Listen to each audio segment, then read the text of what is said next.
Hi guys.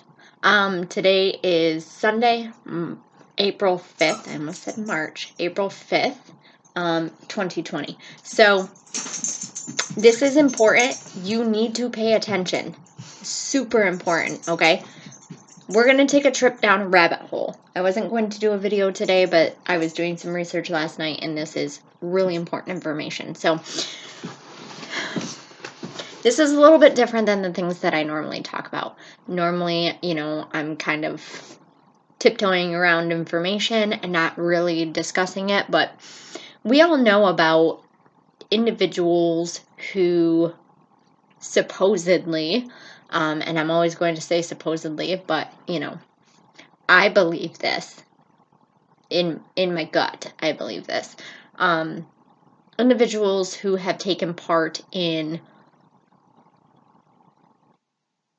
sacrifice, I guess is what I want to call it, child trafficking, those kind of things. Higher up individuals. There's a lot of information. There's a lot of research that you can do about individuals who take part in these kind of things. People who have been caught, people who have said off things during interviews and things like that, who have kind of led individuals to believe that this is actually occurring. So, with all of this virus thing that's going on, a lot of high individuals, celebrities, athletes, have self-quarantined intentionally to stop the spread. Maybe there's a bigger picture to this. So let's talk about Q for a minute. I know a lot of people talk about Q. Some people don't believe there's anything such as Q. Some people believe that it's just a kid in his basement. Other people believe it's part of the administration that's running the United States currently. There's a lot of different speculation about it. I have my own views on Q and who Q actually is, and that it's real. That's just my belief. Everybody has their own opinion. Everybody has their own beliefs. That's just where I'm coming from with that entire thing. So let's talk about this adrenochrome, okay? Adrenochrome, just like it sounds in the name, is produced by the oxidation of adrenaline or epinephrine in your body. So let's start at the base of what this is, and then we'll get into where I'm going with it and what this could potentially have to do with all of those people self-isolating because they're scared. Scared of this virus affecting individuals who do certain things with adrenochrome. I guess I'll leave it at that, and you can render it as you want to through your own research, through your own thought process. I'm also going to, at the end of this, when I'm done talking about the adrenochrome, touch on the ivermectin that I was looking at from our live stream last night. Tubular Guy 9. He's been following me the entire time since I started my channel, and he had mentioned something about ivermectin being a potential treatment for this virus. So I did some research on that, and I'm going to discuss that as well. So let's talk about the adrenochrome. Adrenaline is released by the adrenal glands in response to a fight or a flight from our sympathetic nervous system, okay? So if you're being attacked, if you're being scared, those kind of things, your adrenal glands in your brain release adrenaline, epinephrine, to help pump up your system, get your blood flowing faster. There's all sorts of different things that happen in your body when that is activated, okay? In response to taking care of the situation at hand. So if you're being tortured, if you're being, especially if you're a young child and you're being held against your will, or, traumatic things are happening to you, your adrenal gland will release adrenaline to help your body maintain homeostasis to pump up the response in order to deal with that traumatic experience. So keep that in mind. It's also major stress. Anytime you're under major stress, which is all occurring right now, right? So not anybody such as ourselves, but maybe people we know, family members, scared, super scared about this entire thing that's going on. Bear that in mind. If they want to take your blood for something, and you're under stress or you're scared, frightened, fearful of something that's happening, this is a traumatic experience for those individuals, and they want to start taking people's blood, you're going to have the adrenochrome in there. You're going to have the oxidization of your adrenaline from that experience. Okay, so just keep that in mind. They have said, and this is in studies, research it, look it up, it causes in your blood anti-aging qualities. And we've all seen these celebrities, these athletes, these higher up people in governments, and not just here in the United States, but all around the world, that seem to look like they haven't aged a day. And yes, there's Botox, but you can tell the difference. You can tell if somebody has had Botox versus if somebody hasn't had Botox. Yes, they eat healthier. Yes, they have people who they work out with, but that does not change your skin. Okay? So this adrenochrome helps with anti-aging. Also keep that in your mind. Studies in the 50s and 60s reported that adrenochrome triggers psychotic reactions such as thought disorder, derealization, and euphoria. This all ties back to Pizzagate and John Podesta. Remember, he was Hillary Clinton's campaign manager, and those emails that were leaked out, one of them in there was him talking with Marina Abramovic. Okay, look her up. She does all of this nasty, disgusting artwork with blood, coagulated blood specifically. I don't know where she's getting the blood from. I didn't look that far into it.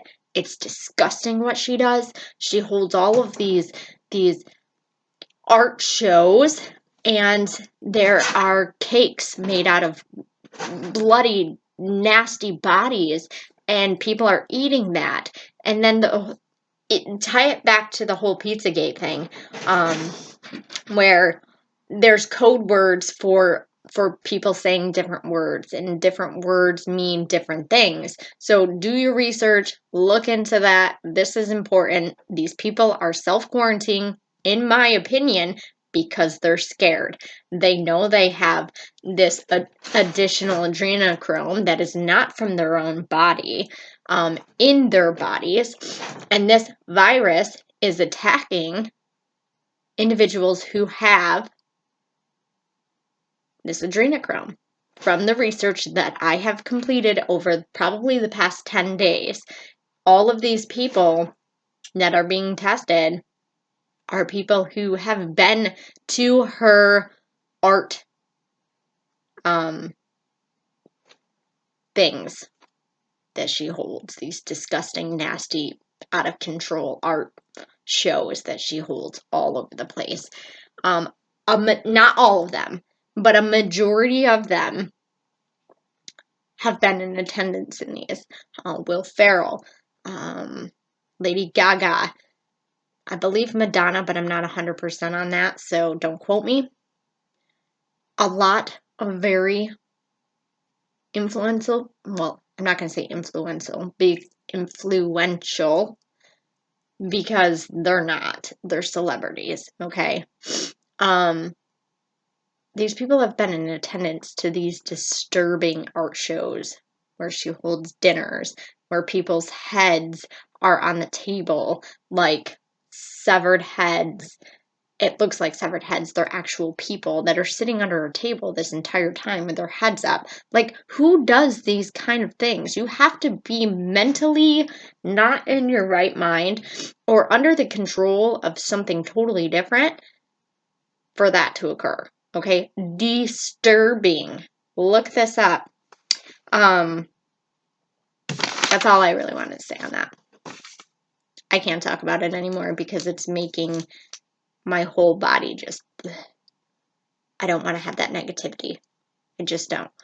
Okay, so the ivermectin thing, let's talk about this. So ivermectin is it comes in 3 different forms, okay? So you can do it via IV, so intravenous fluid therapy for animals if they need it, if it's in like such a terrible state that they need to have it. Pill form or cream, because it does treat mites, which mites are not an internal parasite. They're not a virus. It treats lice again. And yes, animals can have lice. So they get their own form of lice. It's nothing that can be transferred between humans and animals. Like, had lice on us doesn't go to animals, and animal lice does not come to us. It doesn't work that way. They're not a zoonotic thing where it can transfer from an animal to a human. Scabies, which are the mice, which people are familiar with. Strongyles, which are an intestinal parasite. They're an intestinal worm, okay? They're very gross. Let's just put it that way. Ivermectin treats these things in animals. Yes, humans can get intestinal parasites, but they're parasites. Now, viruses do act a lot like a parasite where, it infects a host and it does its damage, and some of them stay, some of them go. It depends on what kind of parasite that you're dealing with.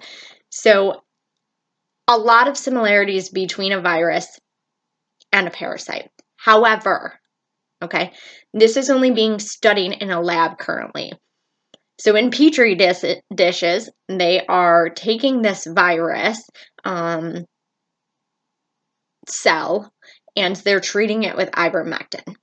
And they have found, because the way that this virus works, supposedly, is it gets into the nucleus of the cells where it replicates itself and then ends up getting into the bloodstream and transferring to the different parts of the body that it actually wants to go to.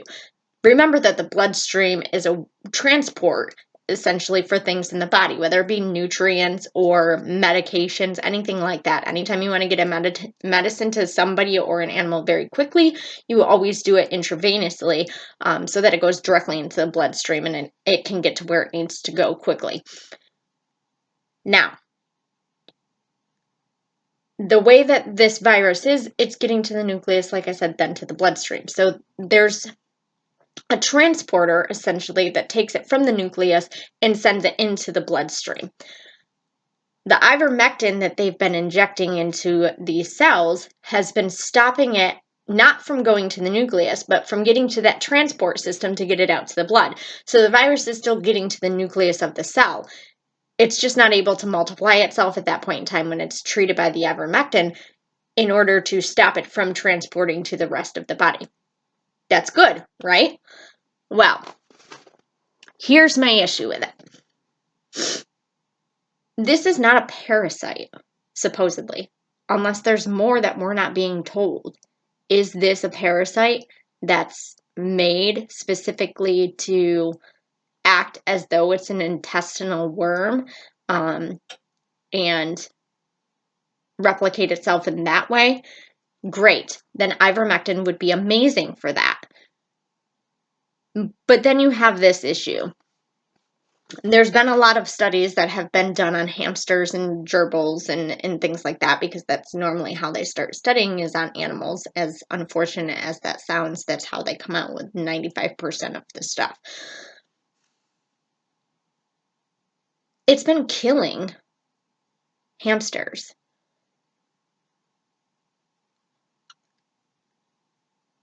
If it's going to hurt a hamster, can you imagine what it's going to do to the human body? Okay. And then we have the entire thing of, if you start injecting everybody with ivermectin, what's that going to do to our DNA cells? What's that going to do to our healthy cells? How do we know that this ivermectin is not going to go and attack the healthy portions of our body and just make everybody super sick? So I see a positive side to it and I see a negative side to it. And then you have the whole thing of, they do give ivermectin to humans who get intestinal parasites. There are millions of people who have intestinal parasites and have no idea that they even have them, because a lot of times they will just not cause that big of a deal. So unless you're actually having serious symptoms, you're not being treated for intestinal parasites. But there's a lot of people who have them. So if you're dosing everybody up with ivermectin to try to kill this virus, what's it doing to the healthy portions? And is it going to be a thing where, okay, yes, you've gotten rid of this virus, but then that person gets intestinal parasites and they've already been dosed with this ivermectin, and it's going to cause a thing like the antibiotics do, where if you're giving antibiotics for a virus, the antibiotics don't work against the bacterial infections because you've been taking them for something that they're not supposed to be taken for. So there's that entire side of it as well. So we need to keep all of that in mind. We need to be doing the research and not just going, oh, this is great. This is going to be fabulous, because there's always 50 different sides to every little thing. So you have to look in between the lines, and you have to research it and research it and research it. And just because one site says something or one research article says something doesn't mean that another one doesn't say something different. And those things they're buried deep.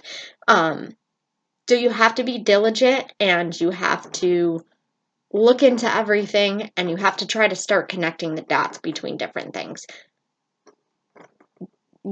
Our society is run by very evil people.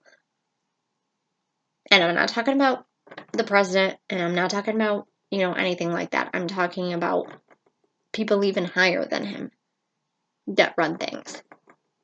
These individuals don't want us here. So, yeah, they're evil.